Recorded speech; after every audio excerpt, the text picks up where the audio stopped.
আসসালামু আলাইকুম রহমতুল্লাহ বরকাতুহ। আমি শগুন চৌধুরী এরশাদ। আমরা গত কয়েকদিন ধরে ফেসবুক, সোশ্যাল মিডিয়ায় সব জায়গায় দেখতে পাচ্ছি খুনি হাসিনা, ফ্যাসিস্ট হাসিনা, বাংলাদেশের শত্রু, ইসলামের শত্রু, ভারতের দালাল। তিনি নাকি ডিসেম্বরে রাজনৈতিক নেতা সবাইকে নিয়ে আসবেন, তার নেতাকর্মীদেরকে সজাগ থাকার আহ্বান করছেন। আজকে এই বিষয়টি আপনাদেরকে একটি জিনিস ক্লিয়ার করব। তার যে আসার যে ভিত্তি, সে যে একটা হুমকি দিচ্ছে, কেউ কেউ বলছে এগুলো বলে যাচ্ছে আসবে না, আদৌ সম্ভব না, এই না সেই না। আসলে না, এ ধরনের বাবার কোনো উচিত নয়। জুলাই, রক্তাক্ত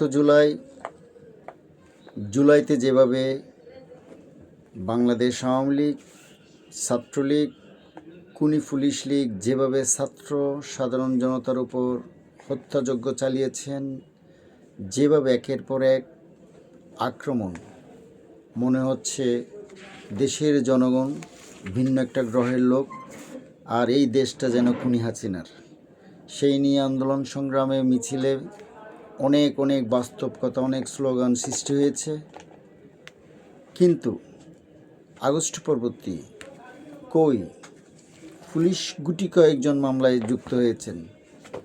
সেই খুনি হাসিনার পুলিশ ট্রান্সফার হয়েছে, কেউ এখানে আছে, কেউ ওখানে আছে, এবং তাদেরকে আইনানুগভাবে তেমন ব্যবস্থা নেওয়া হয়নি। প্রকাশ্যে খুনি হাসিনার নেতারা, আওয়ামী লীগের, ছাত্রলীগের নেতারা প্রকাশ্যে দিবালোকে ঘুরে বেড়াচ্ছে, এবং আরও তারা সোশ্যাল মিডিয়া শুদ্ধ বিভিন্ন জায়গায় তৎপর, এবং এদেরকে সরকার যেভাবে মদত দিচ্ছেন এবং এদের বিরুদ্ধে সরকারের যে কোনো ব্যবস্থা নেই। দেখবেন ডিসেম্বরে এসে যে আসার যে হুমকি দিয়েছেন, তার সাথে প্রশাসন এবং আওয়ামী লীগ, যুবলীগ এরা ওতপ্রোতভাবে জড়িত হয়ে এই দেশে একটি গৃহযুদ্ধ সৃষ্টি করবেন। এটি সত্য।